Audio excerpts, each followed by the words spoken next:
The cargo ship moved slowly through the darkness of space. Its name was Steady Dawn, and it belonged to humans. Captain Hansol sat in his chair on the bridge, watching the stars through the wide window. He was tired. The journey from Earth had taken 3 weeks, and they still had supplies to deliver. Hansol was 38 years old. His face showed the lines of someone who had seen many difficult days. He had served in Earth's military before becoming a trader. That experience taught him how to stay calm when trouble came. And trouble always came in the outer rim. "We're almost there," said Boram from the engine room. She was Hansol's younger sister and the ship's engineer. Her voice came through the speaker, crackling with static. "The engines are running hot, but they'll hold." Hansol smiled a little. Boram always worried about the engines. She treated them like children, always checking, always fixing. "Good," he said. "We dock in 30 minutes. Outpost Meridian appeared ahead. It was a huge station floating in space, shaped like a wheel. Hundreds of ships surrounded it, coming and going. The station was neutral ground where all the alien species could trade without fighting. At least, that was the idea. Humans had only been traveling in space for 15 years. Compared to the other species, they were babies. The Viskar had been flying between stars for 50,000 years. The Thragar had conquered hundreds of planets. Many other aliens looked at humans and laughed. What could these newcomers possibly know? The Steady Dawn docked without problems. Hansol, Boram, and Subin left the ship to deliver their cargo. Subin was the ship's doctor, a quiet woman of 42 who knew more about alien bodies than most professors. She carried a medical kit everywhere she went. The station was crowded. Aliens of every size and shape walked through the wide corridors. Some had fur, some had scales, some had tentacles. The air smelled strange, a mix of 1,000 different worlds. Humans were rare here. People stared at them as they passed. They delivered the medical supplies to a clinic on the lower level. The payment was good. Hansol felt pleased. Maybe they could afford repairs for the ship after all. But as they walked back toward their dock, they heard shouting. A crowd had gathered in the main plaza. Hansol pushed through to see what was happening. In the center stood 2 figures that made his blood run cold. The first was a Vaskar named Commander Slothix. He was 3 meters long, with a serpent's body covered in dark scales that shimmered like oil. His head was triangular, with yellow eyes that never blinked. When he spoke, his forked tongue flickered between sharp fangs. The Vaskar were known for being clever and patient. They waited in the shadows and struck when you least expected it. The second was Warlord Graknor, a Thragar. He stood over 2 meters tall on legs like tree trunks. His body was covered in thick fur and muscle.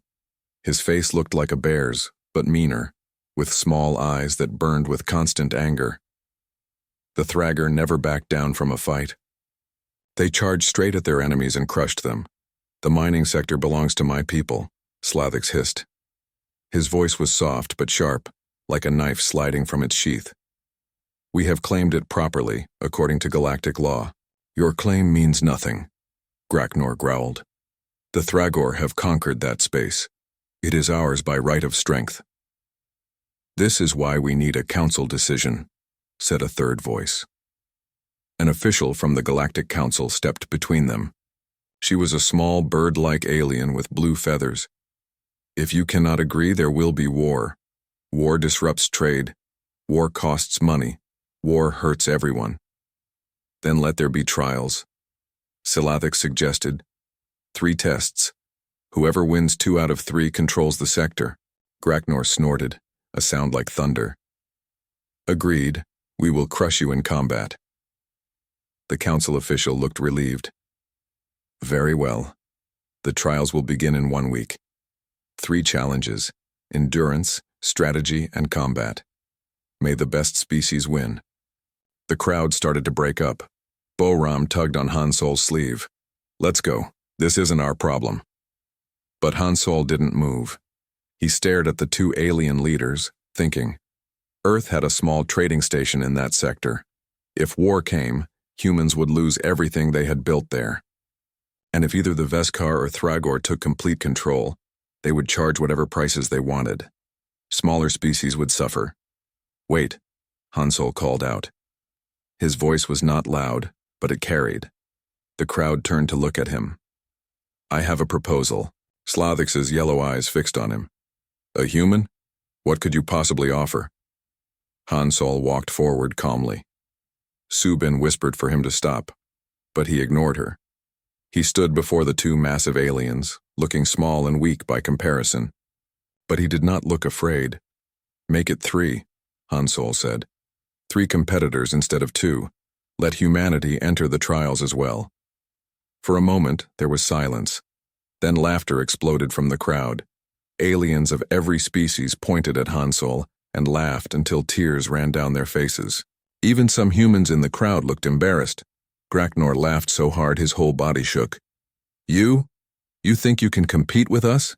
Your species has been in space for 15 years. 15! We have been conquering worlds for millennia. Slathix did not laugh, but his tongue flickered in amusement. The human jests. Surely he does not mean this seriously. I am completely serious, Hansol said. His voice stayed calm. If you two fight each other, one will win and one will lose. But both will be damaged. Trade will be disrupted for years. Everyone will suffer. But if there are 3 competitors, you must compete fairly. No sabotage, no treachery. The trials will be clean.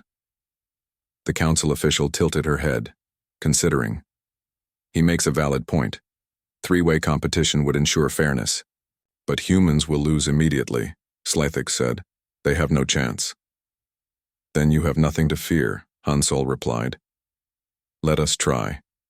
What harm can it do? Graknor growled, but slowly he nodded. Fine. Let the humans embarrass themselves.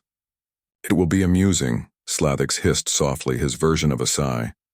Agreed. But when they fail, do not come crying for mercy. The council official made it official with a wave of her wing. It is decided. 3 species will compete. The trials begin in 1 week. Prepare yourselves. As the crowd broke up, Boram grabbed Hansol's arm hard. Are you insane? We can't win this. They'll destroy us. Subin said nothing, but her face showed worry. Even she thought this was a terrible idea. Hansol looked at them both and smiled. It was a small smile, but there was something in it that made them pause. Confidence, certainty, like he knew something they did not. They think this is about being the strongest or the smartest, Hansol said quietly. They're wrong. Come on, we have a week to prepare and I need to show you something. As they walked back to their ship, Hansol could feel eyes watching them. The entire station was talking about the crazy human who challenged 2 ancient empires. Some thought he was brave. Most thought he was a fool. But Hansol just kept smiling. Because he knew something important. He knew that the serpent would hiss once. He knew the honey badger would snort once. And he knew that when they did, the human would smile and say those 3 simple words. Make it 3. The transport ships dropped them on Krell 9 just after dawn. Hansol stepped out onto the rocky ground and immediately felt the heat. The air was thick and hard to breathe. In the distance, dark clouds gathered on the horizon. This moon was not meant for living things. Krell 9 was a test of survival. During the day, temperatures climbed so high that metal bent. At night, they dropped so low that water froze solid in seconds. The atmosphere was poison. The ground was unstable. And somewhere beneath the surface were rare minerals worth millions of credits. Each team had 7 days to extract as much mineral as possible. The team with the most would win. Simple rules. But nothing about this place was simple. Boram looked at their equipment and frowned. This is all we get? 1 drilling machine, basic tools and supplies for 7 days. That's all anyone gets, Hansol said. Fair competition. Subin checked her scanner. The mineral deposits are deep. At least 50 meters down, maybe more. They could see the other teams setting up their camps. The V's-car had chosen a spot near some caves.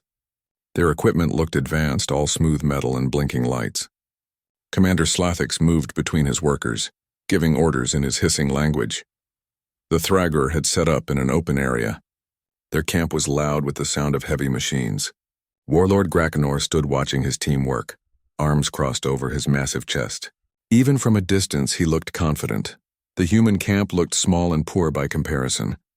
They had 4 people total: Hansol, Boram, Subin, and Tae Yang, their security officer. Tae Yang was a quiet man who rarely smiled. He had been a soldier before joining the crew. Now he checked their perimeter while the others unpacked supplies. "We can't match their technology," Boram said, "and we definitely can't match the Thragger's strength. So how do we win?" Hansol smiled. "We don't try to match them. We do something different."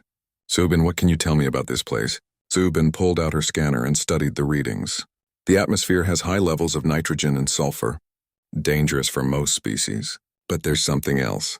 I'm detecting organic compounds in those caves. Plant life maybe, or fungus. Can we use it? I'd need to take samples. But if it's what I think it is, yes. We might be able to process it for oxygen." Hansol nodded. "Do it. Boram, look at our drilling machine. Can you modify it?" Boram grinned. She loved challenges. "Modify it how?" "Make it work with local materials.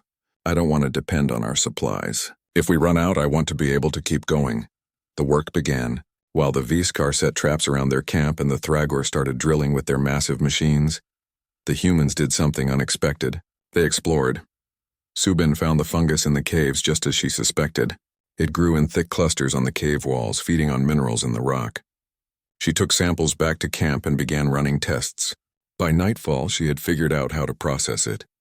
The fungus could be converted into breathable oxygen. They would not need to rely on their limited supply tanks. Boram worked on the drilling machine.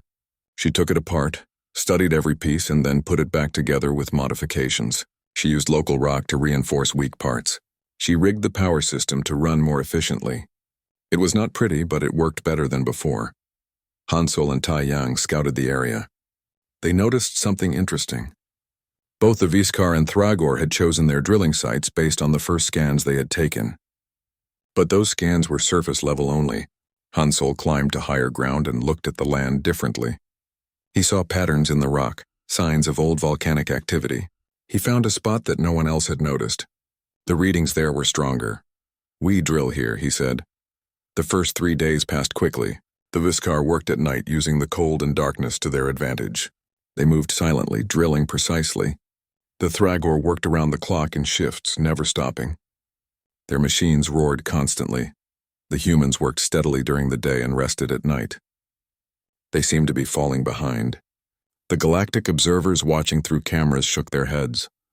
The humans were going to lose, just as everyone predicted. But on the 4th night, something changed. The Viskar discovered that someone had sabotaged their main drilling rig. Slathix was furious. He immediately suspected the Thragor. The next morning, the Thragor's supply depot exploded. No one was killed, but they lost days' worth of equipment and supplies. Graknor roared with rage. He knew it was the Viskar. By day 5, the Viskar and Thragor had stopped mining altogether. They were too busy fighting each other.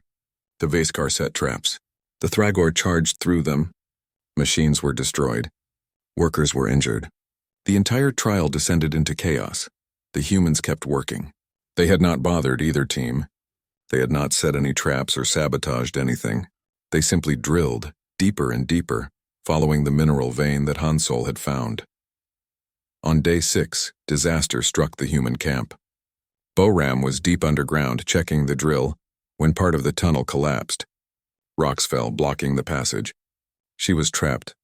Hansol tried to reach her through the communicator. "Boram!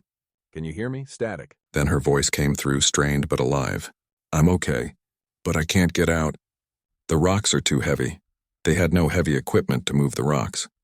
The drilling machine could not help. Tae Yang suggested using explosives to blast through, but Subin shook her head. "Too dangerous. The whole tunnel could come down." Hansol stood silent for a moment, thinking. Then he looked at the collapsed tunnel with different eyes. "What if we don't try to remove the rocks? What if we make them fall the right way?" He explained his plan. They would set small, controlled explosions at specific points. Instead of blasting straight through, they would cause a controlled collapse that would create a new opening. It was risky. If they calculated wrong, Boram could be buried alive, but they had no choice. Tae Yang placed the explosives with shaking hands. Hansol double-checked every measurement. Subin spoke to Boram through the communicator, keeping her calm. The explosion echoed through the caves. For a terrible moment, there was only dust and silence. Then they heard Boram coughing. The collapse had worked. A new passage had opened and she crawled through, dirty but alive. But something else had happened. The controlled collapse had exposed a massive mineral vein, far larger than anything they had found before. It was right there, open and ready to extract. The humans worked through the night and all of day 7. They extracted minerals as fast as they could, filling container after container. Their modified equipment worked perfectly. The processed fungus gave them all the oxygen they needed. When the trial ended, the judges came to collect the minerals. The Veskar had very little to show. Their equipment was damaged from fighting. The Thragar had slightly more, but they had wasted days on revenge. The humans had 3 times as much as both teams combined. The judges looked at the containers in disbelief. The galactic audience watching the broadcast sat in stunned silence. How had the humans, the weakest team with the worst equipment, won so completely? Commander Slathik stared at Hansol with his yellow eyes. How? He hissed. Hansol wiped dirt from his face. He was exhausted, but he smiled. You were so busy fighting each other, you forgot what the trial was about. We just kept working. Warlord Graknor snorted, a sound of grudging respect. You are cleverer than you look, human. As they left Krell 9, Boram collapsed in her chair, laughing with relief. We actually won. I can't believe we won, Subin smiled quietly. Taeyang allowed himself a small nod of satisfaction, but Hansol looked serious. That was one trial. 2 more to go. And now they know we're not just lucky. They'll come at us harder next time. He was right. Across the galaxy, people were talking about the humans who had won through patience and cleverness. The Veskar and Thragor were embarrassed, and embarrassed enemies were the most dangerous kind. The second trial took place in a giant arena. It was not a real place but a holographic simulation, so detailed it felt completely real. Hansol put on his helmet and suddenly found himself standing on a virtual battlefield. Hills rose in the distance. Rivers cut through valleys. Strategic points marked in red glowed across the map. This trial was a war game. Each team controlled a fleet of drones and had to capture 3 strategic points while protecting their own base. The team that controlled all 3 points at the same time would win, or they could win by destroying all enemy forces. The choice was theirs. Boram appeared beside Hansol in the simulation. This is bad. We're outnumbered 5-1. The Veskar have better technology. The Thragar have more firepower. How are we supposed to compete? Before Hansol could answer, a message appeared in the air before them. It was from Commander Slathix. The Serpent's holographic face filled their view, yellow eyes gleaming with cold intelligence. Humans, Slathix hissed. You were lucky in the first trial. But luck will not save you here. Warlord Graknor and I have made an agreement. We will eliminate you first. Then we will fight each other for victory. You have no chance, the message ended. A second later, another message came through. This time it was Graknor's face, twisted in a savage grin. Little humans, Graknor growled. You think you are clever, but cleverness means nothing against overwhelming force. We will crush your base in the first hour. Prepare to lose. Taeyang checked their drone count. They're serious. Both fleets are moving toward our position. We have maybe 20 minutes before they reach us. Subin studied the map. If they combine their forces, we cannot win through direct combat. We need another approach. Hansol stood quiet for a moment, watching the enemy forces move across the map. The Veskar drones moved in careful formations, always staying hidden behind terrain. The Thragor drones charged forward in a massive wave, afraid of nothing. Then he smiled. That same small smile he wore when he had an idea. We're not going to fight them, Hansol said. Boram stared at him. What? Then what are we going to do? We're going to make them fight each other. Subin, can you hack into their communication network? Subin nodded slowly. Their systems are more advanced than ours, but they're designed for warfare, not security. They assume no one would dare infiltrate their networks. I can probably access their communications if I work quickly. Do it. Boram, I need you to create false signals. Make it look like our drones are everywhere when they're really nowhere. Taeyang, take actual control of our drones. When I give the signal, move them to these positions. Hansol marked spots on the map. But those positions are nowhere near the strategic points, Taeyang said, confused. Exactly, Hansol said. Trust me, the team went to work. Subin's fingers flew across her virtual console, searching for weaknesses in the enemy networks. Boram created ghost signals that made it look like human drones were scattered randomly across the entire map. Taiyang prepared their actual drones for the real mission. When the Viskar and Thragor fleets arrived at the human base, they found it abandoned. The base stood empty. No defenders. No resistance. Just silence. The humans have fled, Slavix hissed to his commanders. How pathetic. Spread out and find them. They cannot hide forever, Graknor laughed. They run like cowards, forward. Claim the strategic points before the Serpents can reach them. Both fleets split up, racing to capture the strategic points. This was exactly what Hansol had wanted. The alliance had broken apart as soon as they sensed easy victory. Now, Hansol said quietly, Subin began her work. She had found a way into both communication networks.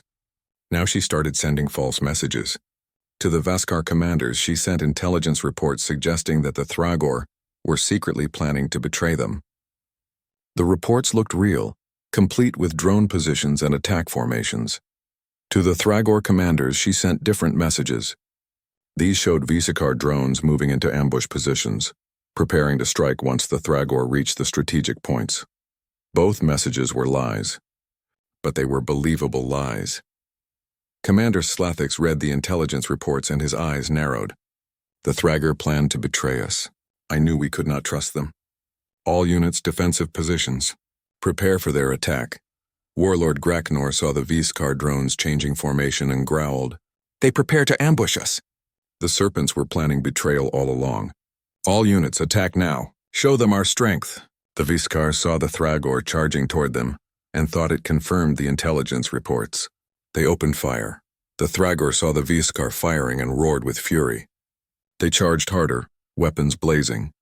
Within minutes, the alliance had collapsed into total war. The sky filled with explosions. Drones fell from the air like rain. The Viskar used their stealth technology to strike from hiding. The Thragor responded with overwhelming firepower, destroying everything in their path. And through it all, human drones moved quietly around the edges of the battlefield. They did not engage in combat. They did not fire a single shot. They simply moved to the 3 strategic points and captured them one by one. By the time Slathix and Graknor realized what had happened, it was too late. Their fleets had destroyed each other. Their drones were damaged or destroyed. Their commanders were so focused on the fight that they had forgotten about the actual objective. A message appeared across all their screens. Victory, human team, all 3 strategic points captured. Silence fell across the battlefield simulation. Then both enemy commanders spoke at the same time. What? The simulation ended. Hansol removed his helmet and found himself back in the real arena. Thousands of aliens filled the seats, watching in stunned silence. The screens showed exactly how the humans had won. The fake intelligence reports, the manipulated communications, the careful positioning while the enemies destroyed each other. Commander Slathix stood frozen, his yellow eyes fixed on Hansol. For the first time, the ancient serpent looked uncertain. You manipulated us, he hissed quietly. You made us betray each other. Warlord Graknor's face showed something between rage and respect. You did not fight us with strength. You fought us with our own weaknesses. Hansol met their eyes calmly.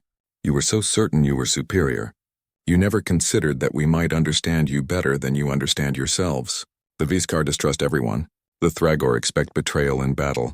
I simply gave you what you already believed. The arena erupted in noise. Some aliens cheered. Others argued. The judges conferred for several minutes before making their announcement. The human team wins the second trial, the head judge declared. Their tactics, while unconventional, broke no rules. They achieved the objective through superior strategy. 2 victories, 2 impossible wins. The entire galaxy was watching now. News spread across thousands of worlds. The humans, barely a generation in space, had defeated 2 ancient empires twice. Back in their quarters, Boram let out a breath she had been holding. 2 down, 1 to go, but the last trial is personal combat. We can't trick our way out of that one. Subin nodded. Commander Slathix is a deadly fighter. So is Graknor's champion. Whoever we send into that arena will face almost certain defeat. Taeyang stood up. I'll fight. Everyone turned to look at him. The security officer rarely spoke, but when he did, he meant what he said. You'll be killed, Boram said bluntly. Taeyang shrugged. Maybe, but someone has to fight. And I'm the best chance we have. Hansol looked at his security officer for a long moment. Then he nodded. All right, but we prepare carefully. Subin, I need you to study everything you can about Viscar and Thrager physiology. Find their weaknesses. Boram, help Taeyang with equipment. We can't give him better weapons, but we can make sure everything he has works perfectly. He turned to Taeyang. And you? Don't try to be stronger than them. Don't try to be faster. Be smarter. Be more patient. Remember what we've learned. The serpent will hiss. The honey badger will snort. And the human will do what humans do best. What's that? Taeyang asked. Hansol smiled. We endure. The trial of combat. The arena was circular and made of smooth metal. It stretched 50 meters across with walls rising high on all sides. Thousands of seats surrounded it, filled with aliens from across the galaxy. Everyone had come to watch the final trial. Cameras captured every angle, broadcasting to billions of viewers on thousands of worlds. This was no longer just about mining rights. This had become about something bigger. Could the humans, the newcomers, the ones everyone had laughed at, actually defeat two ancient empires? Taeyang stood in the preparation room, checking his equipment one last time. He wore simple combat armor, standard issue. Nothing special, nothing advanced. Just protection for his vital organs. He had a knife on his belt and his fists. That was all the rules allowed. Subin entered the room carrying a small medical kit. How do you feel? Ready, Taeyang said. His voice was calm. He had been a soldier for 15 years before joining the Steady Dawn. He had faced death before. This was just another mission. Subin put a hand on his shoulder. Remember what we discussed? The Viscar are fast but predictable. They strike in patterns. The Thragor are strong but they tire. Your advantage is endurance. Humans can keep going long after other species collapse. Use that, Taeyang nodded. Stay alive. Outlast them. I understand. Hansol and Boram came in. Hansol looked at Taeyang for a long moment, then spoke quietly. You don't have to do this. We can forfeit. We've already proven our point. No, Taeyang said. We finish what we started. That's what humans do. A buzzer sounded. It was time. Taeyang walked through the tunnel and emerged into the arena. The roar of the crowd hit him like a physical force. He looked up at the thousands of watching faces. Most were not cheering for him. Most expected him to die in the next few minutes. Two other figures entered from opposite sides. The first was Commander Slathix himself. The serpent slithered across the metal floor, his 3-meter body moving like liquid. His scales gleamed under the lights. His yellow eyes fixed on Taeyang with cold focus. Venom dripped from his fangs. The second was Thok, Graknor's lieutenant. He was massive, over 2 meters tall and built like a mountain. His fur was dark brown and his muscles rippled with every step. His small eyes burned with battle fury. When he slammed his fist into his chest, the sound echoed across the arena like thunder. Taeyang looked small compared to them. He stood at normal human height, lean and unremarkable. But his eyes were steady. His breathing was calm. He looked like a man who had already accepted whatever would come. The judge's voice boomed across the arena. The final trial begins now. 3 champions enter. Only one will leave standing. There are no rules except these. Fight until you cannot continue. The last one standing wins. Begin. Thok charged immediately. He was not subtle. He did not plan. He simply ran straight at Taeyang like a battering ram. The ground shook with each step. Taeyang waited until the last second, then rolled aside. Thok's fist smashed into the ground where he had been standing. The metal dented from the impact. Slathix moved like lightning. His body whipped forward, fangs aimed at Taeyang's neck. But Taeyang had been watching his eyes. He ducked, and the serpent's strike missed by centimeters. Venom sprayed across the floor, hissing where it landed. For the first 5 minutes, Taeyang did not attack even once. He simply avoided. He rolled, ducked, jumped, and dodged. Every time Thok charged, he moved aside. Every time Slathix struck, he was somewhere else. The crowd began to boo. They thought he was a coward. They wanted blood and battle, not this dance of evasion. But in the preparation room, Hansol watched with a slight smile. He's studying them, he said quietly. Learning their patterns, Subin nodded. And making them waste energy. Look at Thok, he's already breathing hard. And Slathix is striking faster now, getting impatient. After 10 minutes, things changed. Taeyang had learned what he needed to know. Thok always charged in a straight line. Slathix always struck from the same angle. Both were powerful, but both were predictable. Taeyang started leading them around the arena using the terrain. There were rocks scattered across the floor, placed there deliberately. He lured Thok into charging at him, then dodged. Thok crashed into a boulder. The impact hurt, but the Thragor's thick body absorbed it. He got up and charged again. Again, Taeyang dodged. Again, Thok crashed into something. A wall this time. Then another rock. Then the floor itself when Taeyang dropped flat at the last instant. Each impact took a toll. Thragor could heal from injuries, but healing required energy, and Thok was using a lot of energy. As Lathix saw what was happening and changed tactics, the Serpent stopped trying to bite Taeyang directly. Instead, he tried to herd him into corners to limit his movement. But Taeyang always found a way out, always slipped through gaps that seemed too small. 20 minutes into the fight, both alien champions were showing signs of fatigue. Thok's charges were slower. His regeneration had stopped working as fast. Slathix's strikes were less precise. His tongue flickered constantly, a sign of stress. Taeyang was also tired. His armor was dented. He had taken a few glancing blows that left bruises. Blood ran from a cut above his eye. But he was still moving, still thinking, still fighting. Then Slathix made a decision. He turned to Thok and hissed, "The human is making fools of us. We eliminate him together, then we fight each other." Thok grunted agreement. "Kill the human first." They attacked in coordination. Thok from the front, Slathix from behind. Taeyang had nowhere to go. He was trapped between them. In the preparation room, Bo-Ram gasped. "No, he's finished." But Han Sol leaned forward. "Watch," he whispered. Taeyang waited. 1 second, 2 seconds. Both enemies closing in. At the last possible instant, he dropped completely flat on the ground. Thok's charge and Slathix's strike collided with each other.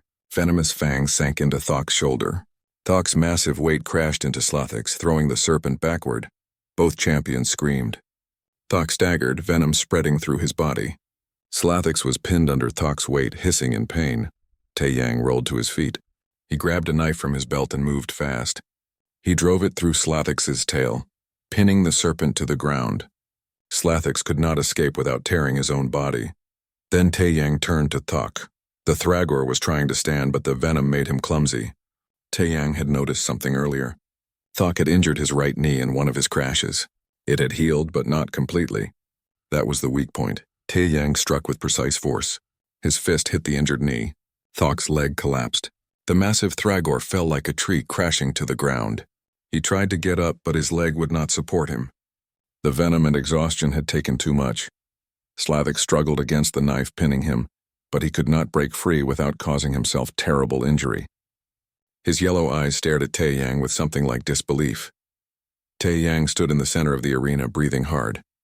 Blood dripped from several wounds. His armor was cracked, but he was standing. The other two were down, the judge's voice echoed. "The trial is over. The human champion is victorious." For a moment, the arena was silent.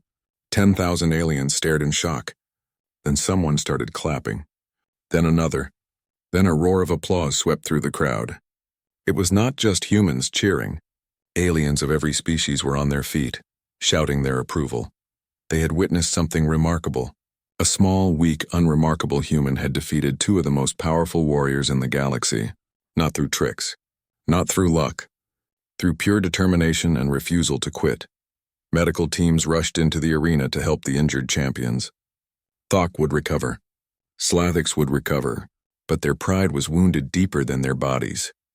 Bo-Ram and Subin ran to Taeyang and supported him as he walked from the arena. He was barely conscious, running on nothing but will. But he had won. Han Sol met them at the entrance. He looked at Taeyang and smiled. No words were needed. They had done it. 3 trials. 3 victories. The mining sector belonged to humanity. But more importantly, they had earned something that could not be bought or fought for.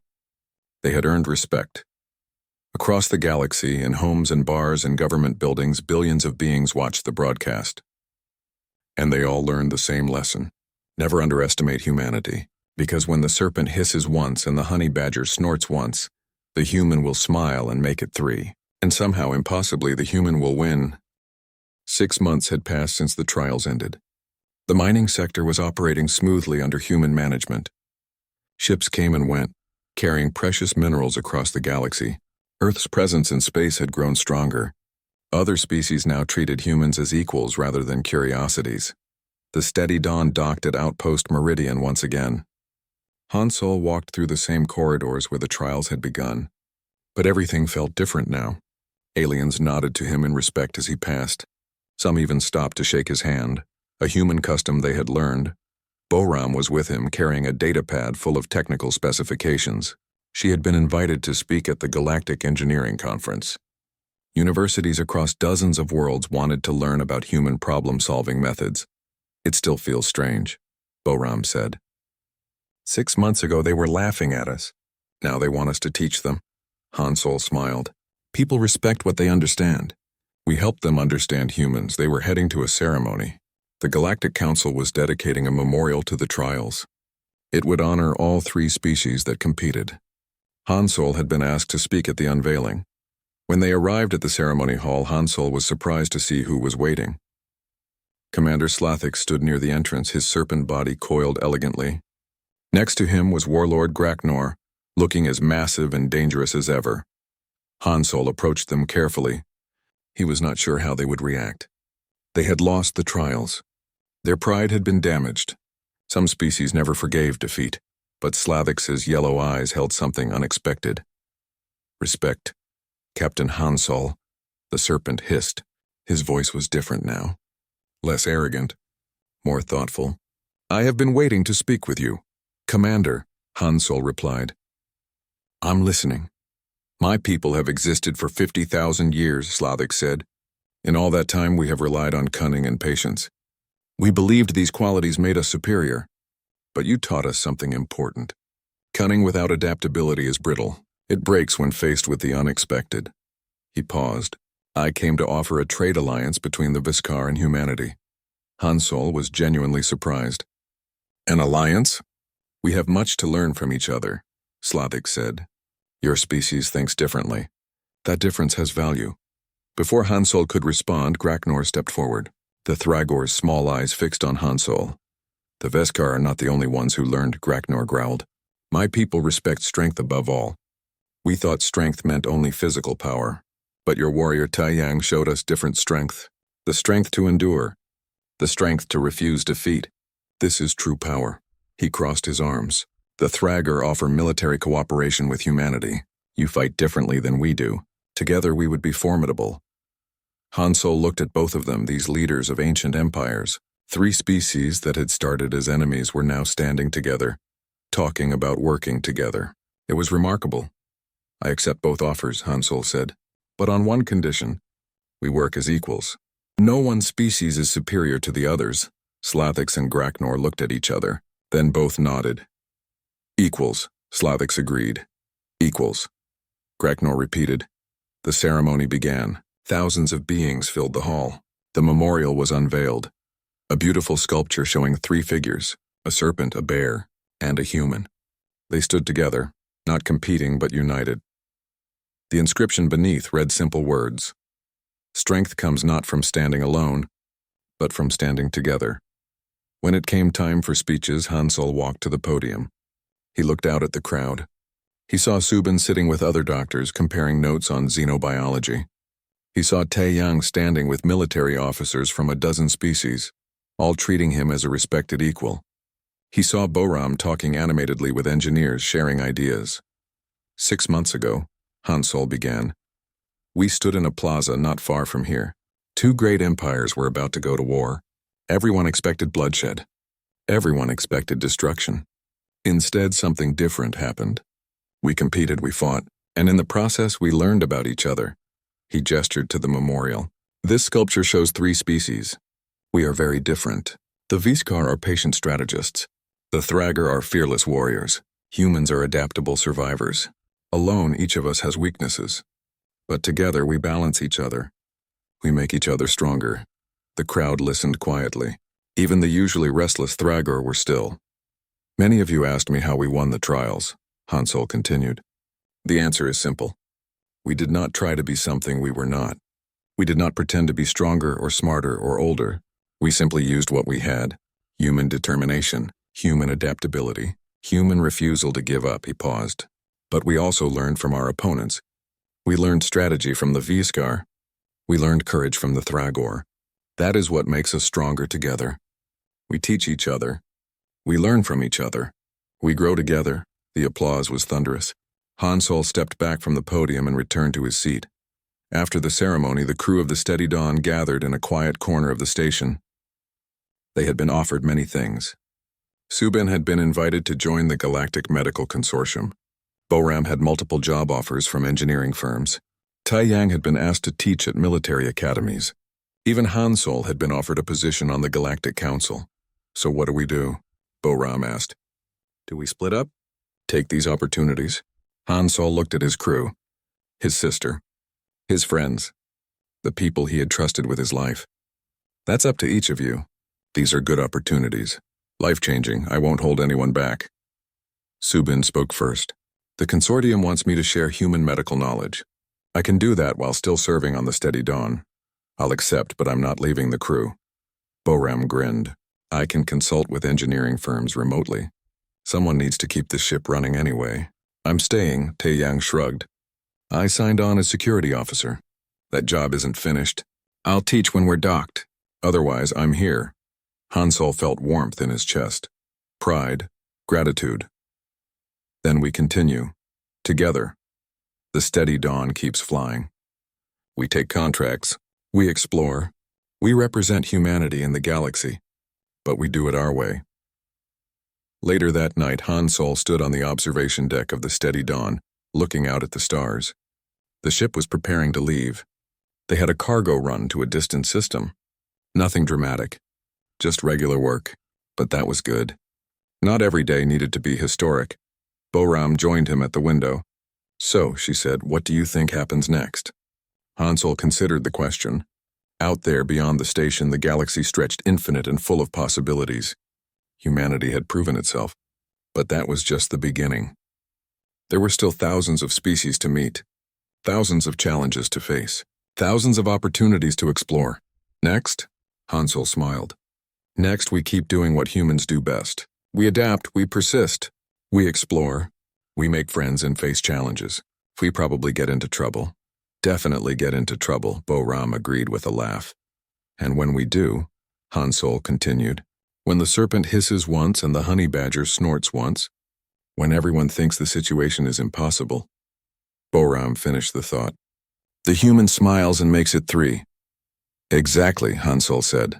The Steady Dawn's engines hummed to life. The ship detached from the station and turned toward the stars. Inside, the crew prepared for the journey ahead. They had won something important. Not just mining rights or respect, but something deeper. They had shown the galaxy what humanity was capable of, and this was only the beginning. On thousands of worlds, beings watched human ships and wondered, what would these newcomers do next? What impossible challenges would they overcome? What would they teach the ancient civilizations? The answers would come in time.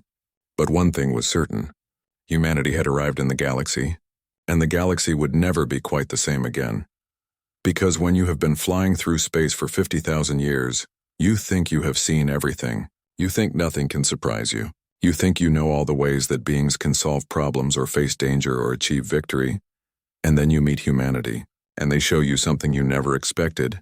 They show you that sometimes the answer is not to be the strongest or the smartest or the oldest. Sometimes the answer is simply to refuse to quit, to adapt when others break, to persist when others give up, to smile in the face of impossible odds and say 3 simple words, make it 3. The end.